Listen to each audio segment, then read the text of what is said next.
4% ముస్లిం రిజర్వేషన్లు రద్దు చేస్తామన్న పార్టీతో చంద్రబాబు పొత్తు పెట్టుకున్నాడని సీఎం వైఎస్ జగన్ ధ్వజమెత్తారు. ఓవైపు ఎన్డీఏలో కొనసాగుతూ మరోవైపు మైనారిటీలపై దొంగ ప్రేమ కురిపిస్తున్నాడు అంటూ చంద్రబాబు ఊసరవెల్లి రాజకీయాలపై సీఎం వైఎస్ జగన్ మండిపడ్డారు. మైనారిటీలకు తాను ఎప్పటికీ అండగా ఉంటానని హామీ ఇచ్చారు. ముస్లింలకు వైఎస్ఆర్సీపీ 4% రిజర్వేషన్లు కొనసాగిస్తుందని స్పష్టం చేశారు. వెనుకబాటుకు గురైన వారి రిజర్వేషన్లు తొలగించడం కరెక్టేనా అని ప్రశ్నించారు. ఏనాడైనా కూడా ఏం చెప్పింది ఏం చేసింది అని అంటే కులం చూడలేదు, మతం చూడలేదు, ప్రాంతం చూడలేదు, వర్గం చూడలేదు. చివరికి వారు ఏ పార్టీకి ఓటు వేశారని కూడా చూడలేదు. రాజకీయాలు కూడా చూడకుండా ఒక కుటుంబం పేదరికాన్ని మాత్రమే మీ బిడ్డ చూశాడు.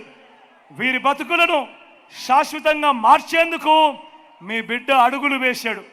కానీ చంద్రబాబు రాజకీయం మాత్రం ఊసరి వెళ్ళి రాజకీయం. పక్క 4% ముస్లిం రిజర్వేషన్లను రద్దు చేస్తామని శపథం చేస్తున్న పార్టీతో ఈయన జతకడతాడు.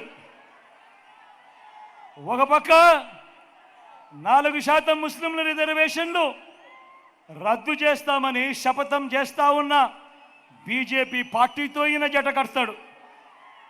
మరోపక్క మైనారిటీల ఓట్ల కోసం మైనారిటీలను మోసం చేసేందుకు ఈ చంద్రబాబు డ్రామాలు మొదలెట్టాడు. దొంగ ప్రేమ నటిస్తూ ఒకవైపు దొంగ ప్రేమ నటిస్తూనే మరోవైపున ఎన్డీఏలోనే కొనసాగుతాను అని అంటాడు. నేను ఈరోజు ధైర్యంగా చెప్తా ఉన్నా, 100 అయినా కానీ 106 అయినా కూడా 4% రిజర్వేషన్లు మైనారిటీలకు ఉండి తీరాల్సిందే అని మీ బిడ్డ ఈరోజు తలెత్తుకొని చెప్తా ఉన్నాడు.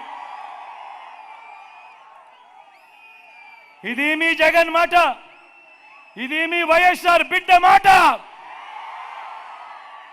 దీనికోసం ఎందాకైనా కూడా పోరాడుతా. మరి బాబు, మరి చంద్రబాబు ఇలా మోడీ సభలో చెప్పగలడా? మరి ఎన్డీఏ నుంచి బయటకు రాగలడా? మరి ఎందుకు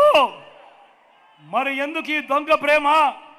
మైనారిటీల పట్ల ప్రేమ చూపుతూ ఒక్క డిబిటీ స్కీములే కాదు, ఇళ్ల నిర్మాణం, షాదీ తోఫా వంటివి మాత్రమే కాదు, ఉర్దూను 2 అధికార భాషగా ప్రకటించడం మొదలు 4 మైనారిటీలను ఎమ్మెల్సీగా, 4 మైనారిటీలను ఎమ్మెల్యేలుగా గెలిపించుకోవటమే కాకుండా 5 ఏళ్ళు నా మైనారిటీ సోదరిని ఒకరిని డిప్యూటీ సీఎం గాను, నా మైనారిటీ సోదరిని శాసనసభ మండలి వైస్ చైర్మన్ గాను, మైనారిటీ సప్లాన్ బిల్లును తేవడం మొదలు ఇలా ప్రతి సందర్భంలోనూ వారికి సముచిత స్థానం ఇచ్చి వారిని పక్కనే పెట్టుకున్న ప్రభుత్వంగా ఈరోజు గర్వంగా చెప్తా ఉన్నా.